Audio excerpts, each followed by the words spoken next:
Maybe నాకు మొదట్లోనే success వచ్చేసి ఉంటే నా బిగ్గెస్ట్ ఫిల్మ్ బ్లఫ్ మాస్టర్ అండి. అంటే అది మీలో ఒక్కరు కూడా అది కాదు అనడానికి ఎవరు ఒప్పుకోరు. అంటే మోస్ట్ ద ద ద ఏంటి ఏమంటారు, పెద్ద క్రిటిక్స్ అవ్వనివ్వండి, ఎవరైనా అవ్వనివ్వండి, బ్లఫ్ మాస్టర్కి వచ్చినంత ఏ సినిమాకి రాలేదు. కానీ ఆ సినిమా ఆడలేదు నాకు. 27 డిసెంబర్ 2018 వరకు సినిమా పెద్ద హిట్. వచ్చి చూస్తున్నారు, డిస్ట్రిబ్యూటర్లు చూస్తున్నారు, బన్నీవాస్ గారు చూశారు, సురేష్ బాబు గారు చూశారు. ఇద్దరు అంటే చెప్తున్నాను నేను, అంటే ఈ రోజున వాళ్ళు చూసారు వీళ్ళు చూసారంటే ఎవరు పట్టించుకోవట్లేదు, పేర్లు చెప్పాలంటున్నారు. నాకు మా పిఆర్ టీమ్ ఫీడ్బ్యాక్ ఇది, మీరు చెప్పేయాలన్నీ మీరు వాళ్ళు చూసారు వీళ్ళు చూసారంటారేంటి చెప్పాలి. సో ఆ రోజు బన్నీవాస్ గారు చూశారు, సురేష్ బాబు గారు చూశారు. వాళ్ళ నుంచి మాకు వచ్చిన ఫీడ్బ్యాక్ వాళ్ళు తీసుకుంటాను ముందరకు వస్తే కొన్ని కారణాల వల్ల అది ప్రొడ్యూసర్స్ తీసుకున్న డెసిషన్ వల్ల ఏంటో అది ముందరకు వెళ్ళలేదు వాళ్ళకి. 27 డిసెంబర్ 2018 వరకు మీరు నమ్మరండి, అంటే నాకు వచ్చే హై కానీ లేకపోతే ఎక్లైడ్స్ కానీ అమ్మడి అమ్మ అయిపోయింది సెట్ గురు, అసలు మన ఏదో అసలు నెక్స్ట్ బిగ్ థింగే ఇలా ఉండేది. 28 డిసెంబర్ 2018 నా సినిమా ఫ్లాప్. మళ్ళీ 29 డిసెంబర్ 2018 నుంచి పెద్ద హిట్. అంటే ఐ మీన్ బయటకు వచ్చిన తర్వాత నుంచి ఆ ఒక్క సినిమా నాకు ఆడుంటే అంటే అంతే కదండి, అక్కడి నుంచి నా డెసిషన్ మేకింగ్ మారుండేది, లేదు నేను చేసే సినిమాలు మారుండేవి. లేకపోతే అఫ్కోర్స్ నేను చేసిన సినిమాలు నేను చాలా కాన్ఫిడెంట్గానే చేశాను. నేను ఆ విషయంలో ఏదో ఊరికే బుర్ర లేకుండా చేశాను ఏ రోజు అన్ను. జస్ట్ దట్ ఆ సక్సెస్ ఇచ్చే ప్లాట్ఫామ్ నాకు దొరకలేదు. ఓకే, ఇది ఒక మీరు అన్నట్టు ఒక ప్యాడింగ్, లేకపోతే ఒక షోల్డరింగ్, లేకపోతే ఒక పెద్ద మ్యూజిక్ డైరెక్టర్, పెద్ద సింగర్స్, పెద్ద ప్రొడ్యూసర్స్ వాళ్ళెవరు రాలేదు నాకు. అది ఎందుకు రాలేదు అన్నదానికి నాకు అది అక్కడి నుంచి ఆది, నాకు అది బ్లఫ్ మాస్టరే ఆది. తర్వాత నేను ఎక్స్పెక్ట్ చేసిన దానికంటే 10 రెట్లు ఎక్కువ రిజల్ట్ వచ్చింది బ్లఫ్ మాస్టర్కి. అందరూ అద్భుతం, ఆహా ఓహో అన్నారు. ఇది పట్టుకొని నేను యూట్యూబ్ కమెంట్స్, తర్వాత అమెజాన్లో కమెంట్స్ అన్నీ పట్టుకొని వెళ్ళి ప్రొడ్యూసర్ దగ్గరికి వెళ్తే, ఇవి డబ్బులు కాదు గురు, ఇవన్నీ కమెంట్లు, ఇవి నాకెందుకు అంటే ఎవరు వస్తారండి ముందరికి, డబ్బులు కనిపించాలి కదా, వాళ్ళు కనిపించలేదు నాకు. అది అక్కడి నుంచి ఇంకోటి చేశాను, ఇంకో ప్రయత్నం.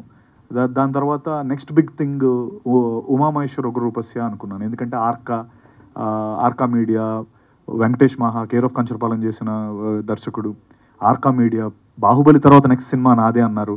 నాదే అండం కదా, నాదే ఉమామహేశ్వర ఉగ్రరూపస్య. ప్రభాస్ అన్న ప్రీ రిలీజ్ ఈవెంట్ కన్ఫర్మ్ చేశారు మాకు. రాజమౌళి గారు మొత్తం పైనుంచి ఎవ్రీథింగ్ లైక్ చూసుకుంటున్నారు. ఏది రాంగ్ అవ్వదు ఈసారి, ఇట్లా మనం కొట్టాం గురు అని అప్పుడు అనుకున్నప్పుడు కోవిడ్ వచ్చింది, మొత్తం అల్లకల్లోలం అయిపోయింది. తర్వాత సరే ఏం చేస్తాం, అది బ్లఫ్ మాస్టర్ తర్వాత అది పెద్ద హిట్టే, కానీ థియేటర్గా డబ్బులు ఎవరికి కనిపించలేని ఒక ఇది. తర్వాత తిమ్మరసు వచ్చింది. తిమ్మరసు సెకండ్ వేవ్లో వచ్చింది. నేను తిమ్మరసు ఆడుతుందని మళ్ళీ స్ట్రాంగ్గా అనుకున్నాం. సెకండ్ వేవ్లో వచ్చింది డెల్టా వేవ్ 2021. అంటే మొత్తం అతలాకుతలం అయిపోయింది ఇండియా అంతా. తిమ్మరసు మా కోవిడ్ టైంలో వచ్చిన ఫస్ట్ ఫిల్మ్ జూలై 31 వచ్చింది. 3 షోలు, 50% ఆక్యుపెన్సీ, సగం ప్రైజులు.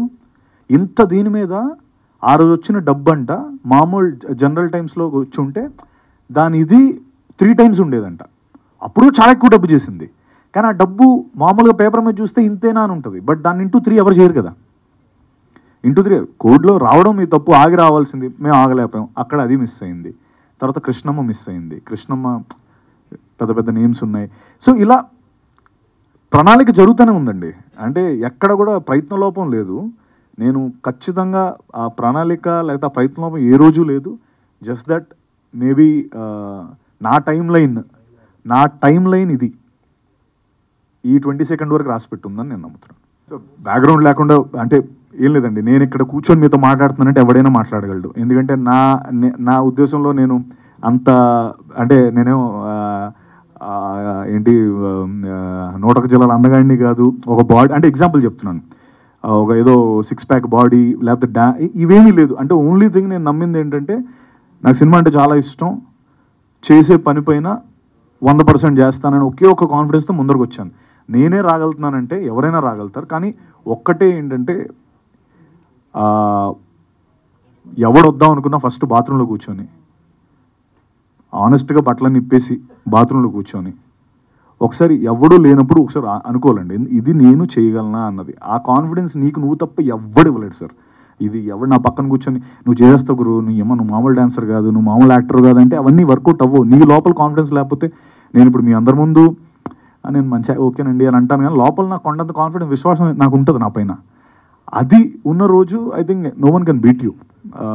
అదే అంటున్నాను, నేను ఇక్కడ కూర్చున్నానంటే ఎవరైనా రాగలరు, బట్ ఓన్లీ థింగ్ చేసే పని 100% చేయాలి. ఆ 100% చేయడం అనేది మాట చాలా ఈజీ, చేసేటప్పుడు 99 కూడా చేయకూడదు, 100 చేయాలి.